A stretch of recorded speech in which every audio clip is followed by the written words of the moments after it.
My name is Pastor Rafaelito Y. Alusbaños Jr., Cebu Gospel Church missionary, a church planter in Bohol, and a TNET student.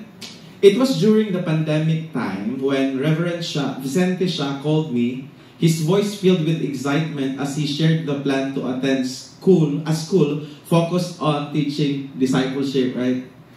He asked if our church had a discipleship program. Actually, without a hesitation, I answered, yes, we do have a discipleship. Thinking that my Bible study sessions with the youth, leading them to Christ, were already a discipleship, and that is the time, okay? At the time, I believed that discipleship followed a simple sequence.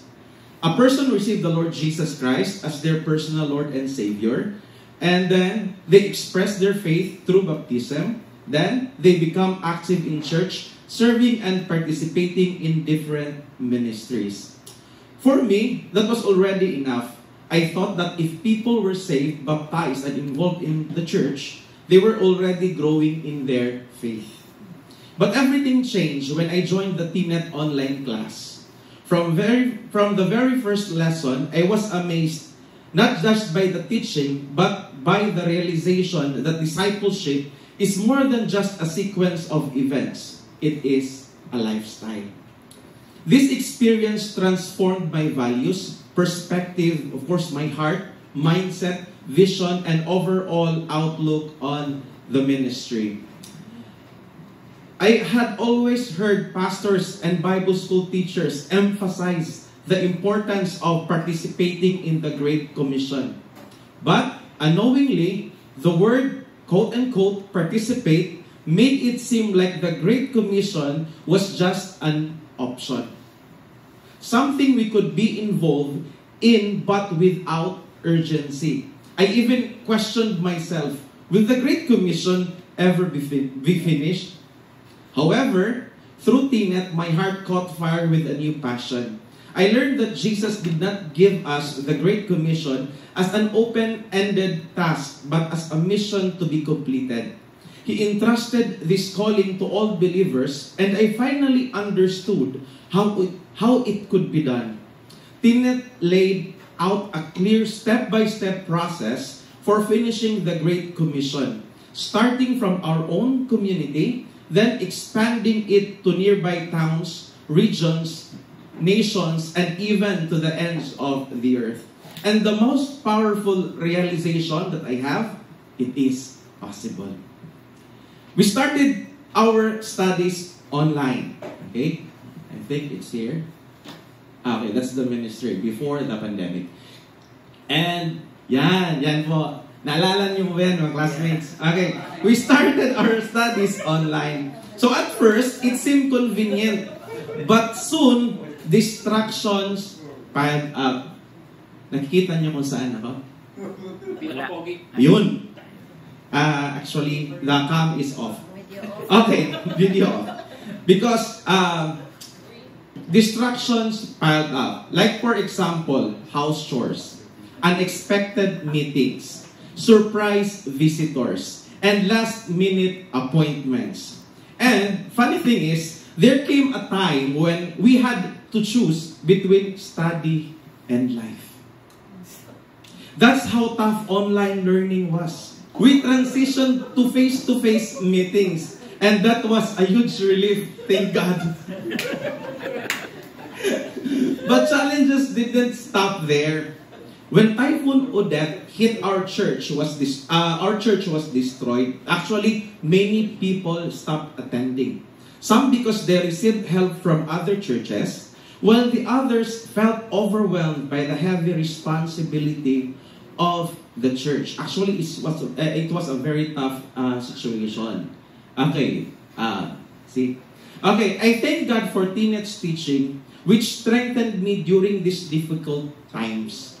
With all the discouragements and challenges I faced, the prayers, encouragement, lessons we have, and accountability from our coaching sessions became my support. They give me the strength to move forward and not lose hope. Actually, the sermon this morning really touches my heart. I was reminded by a powerful message came from of course, the humble, our magwawali. Okay. Pastor Aaron kanina, sabi niya, suffering is an invitation to hear Christ more clearly. So meaning to say, those tough times became an avenue where my relationship to God was very close. So another thing I want to appreciate about studying in TNET is that TNET completely transformed the way I conduct Bible studies. And even the members of the church have come to appreciate it. This is because it follows the OBBS approach, or obedience-based Bible study. Unlike traditional studies that focus only knowledge, OBBS emphasizes practical application, allowing people to immediately live out what they learn. This is where true transformation begins, when the Word of God moves beyond just understanding and becomes a way of life. Okay. As part of our requirements, I have now taken on the role of a teacher as we have opened a TNET Center in Bohol. Okay, this is a TNET on-site. Yan. Buti na lang, hindi kanina, nilagay ko ng picture. Okay. Yan, this is our TNET Bohol. Okay. I am working alongside with Pastor Veli Joaquin with the guidance and support of our coach. Yun po si Pastor Alvin. Starting out was not easy, especially because we had a foreigner join our class. It was really tough. At times, explaining concepts become challenging since some of our students struggled actually with English. On the other hand, we also had difficulty understanding the foreigner because of the way he spoke. It often felt like he was eating his words. Sabi ko nga sa kanya, mag-aral ka siguro ng Bisaya. Kasi some of your classmates don't understand English well. Okay.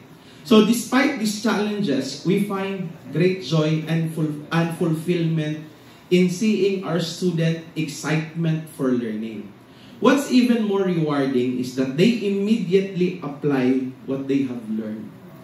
Course 1 pa lang nga, meron na silang come and see na mga student. But in course 1, we are teaching them, follow me.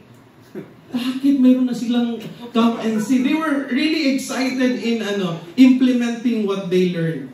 And during course 2, even our students were surprised by the approach, specifically in application. Because the application were not generalized, but made specific and practical. Some of them have already started developing new leaders, while the others have deeply motivated to help fulfill the Great Commission.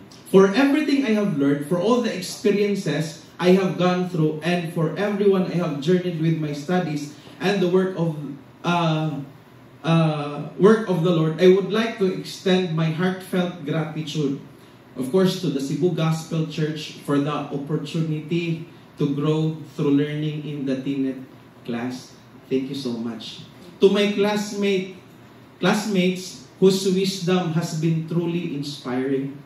To our teachers, Pastor LJ or Pastor John, and to our teachers who are not in here, especially to Coach Alvin, and most of all, to the living God. Because he's my coach. He always guides me whenever na may magka-problema sa church. Siya po yung talagang tumatawag namin for the coaching session. And siya po yung outlet. Ako minsan nag-outlet talaga sa ministry.